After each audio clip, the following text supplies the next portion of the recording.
Sarap. Thanks, Coach. Dito tayo ngayon sa Active Fitness Bukawi, Bulacan.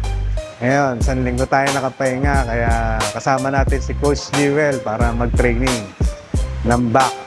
Kaya tara, training tayo. Yung first exercise natin, yung pull-ups. Okay. Yan mga bro, ang pull-ups ay nagkapa-increase ng grip strength, improve posture, upper body strength.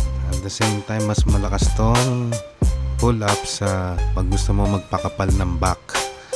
At nakakatulong to na lumakas yung upper body natin.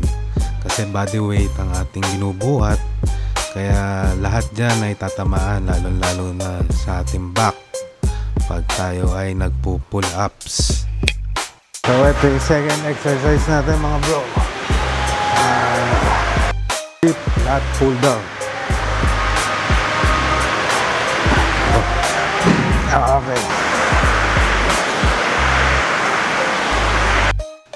Ang reverse grip lat pull down ay tinatarget ito yung lats. Tinatamaan din dito yung ating bicep at yung back muscles.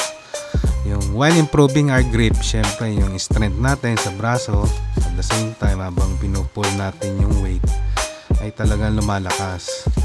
Kaya tinatamaan din dito yung mga rhomboids natin at yung trapezius. Yung muscle of the middle back are also activated. Kaya napakaganda nitong workout na to at hindi namin kinakalimutan pag back day tayo o back day kami, kasi talagang tumatama ito at nagpapakapal din sa ating lats, lalo na sa lower lats. Kaya maganda. Ito mga bro, ang ating third exercise, ang seated rowing. Ang seated cable rowing ay ini-strengthening nito ang the upper and the middle back muscle, improving posture and enhancing core stability.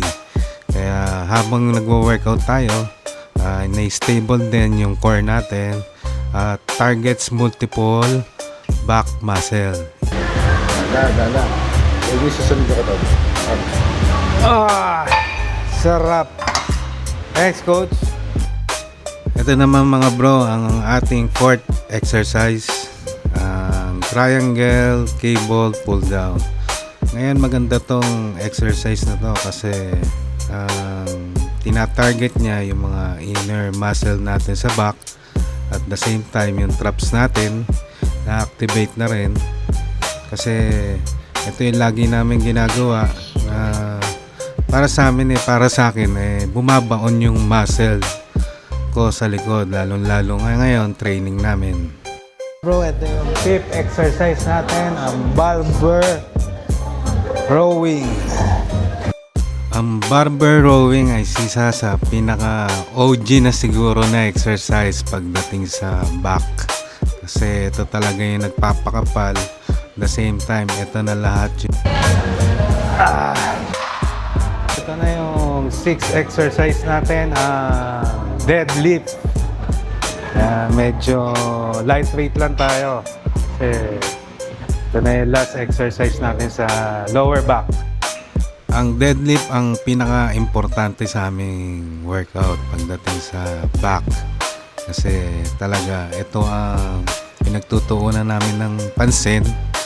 At the same time, pag napalakas mo ang iyong lower back, parang napalakas mo na rin ang iyong buong katawan, kasi para sa amin ito ang base. At the same time, pag malakas ang base mo, malakas na rin bumuhat yung mga ibang body part tulad ng chest. Kasi lahat dito sa deadlift, kumbaga pag napalakas mo ang deadlift, malakas ka na lahat. Malakas na yung upper mo at yung lower mo. Kaya wag nyong kakalimutan yan. Ayan mga bro, dahil tapos na ang ating back workout, talagang mandatory namin Coach Jewel na mag-practice ng posing. Kung makikita niyo, nagpa-practice kami na back pose, kasi from 9 weeks from now sasali kami sa competition, kaya kailangan namin paghandaan. yung projection. Sayang naman kung hindi. Ayan mga bro, tapos na ang ating back workout. So please like and subscribe. Follow my page. Ingat kayo mga bro. God bless. Bye-bye.